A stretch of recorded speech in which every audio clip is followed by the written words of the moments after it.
Alright guys, so we're going to finish off the final data pad for you here on Carrier EXO-Zombies. The next thing you got to do, you got to get the fish. You got to go fishing for the fish. I mean, it's a pretty tiny fish, but, you know, it's okay. It's not, you know, people are calling, hey, it's a red herring. It doesn't do anything. Oh, it does something. Okay, so you're going to want to take this back to the moon pool area, and we're going to do something with that cage. So here we are back at the moon pool area. Now we have to attract a shark, and the way we're going to do that is you see these 4 or 3 square pads. It looks like, I don't know how, but there are slots in them. There are slots in them, and when you kill zombies over top, the blood flows down. I mean, the water doesn't come up.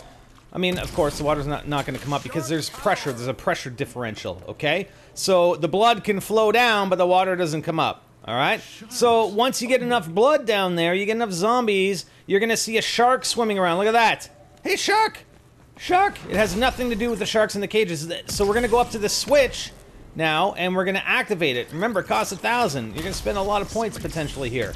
Alright, now check it out. The moon pool's gonna open, the cage is gonna drop down. We're like, man, I want to get in the cage. Well, there's a hatch on the top, so if you jump in, you drop down, you're in the cage. Now, I'm looking around, you can hit R2 to knife. This is not the way to do it. But the shark always seems to appear to the right of that bent out part, right? So there's the shark. It actually comes in and it starts gnawing on the cage. And my tendency was to, you know, try knife it, and see what happens. Well, that's not what you need to do.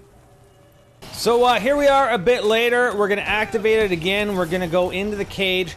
This time, we're not going to knife. You don't need a knife. Basically, what you're going to do is you're going to exchange the fish for something. So stay here. It always puts you in the right spot. You're just going to hold X. I'm just holding X right now. That's all I'm doing.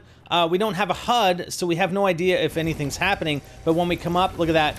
We have an eyeball. So we basically said, hey, fish, here's shark. Here's a little fish. Can you give us an eyeball? And he gives us an eyeball. I don't know. There's no rhyme or reason how that happens. You know, did the fish have it in its mouth? Did the shark have it in its mouth? Is it the shark's eyeball? I wouldn't think so. I mean, it's Captain DJ's eyeball, right? So we're gonna go, I guess, that's what I'm assuming. So we're gonna go here.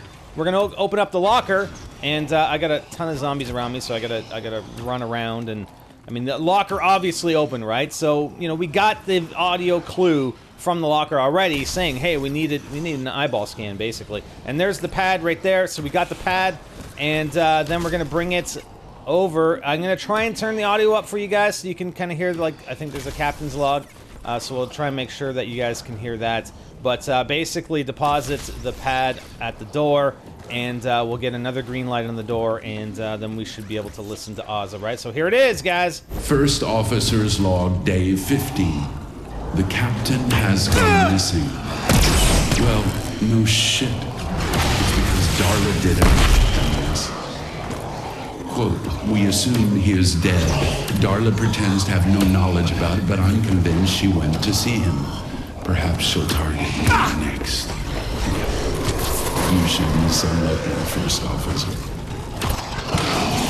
Alright guys, so apologies for all the noise that was going on there.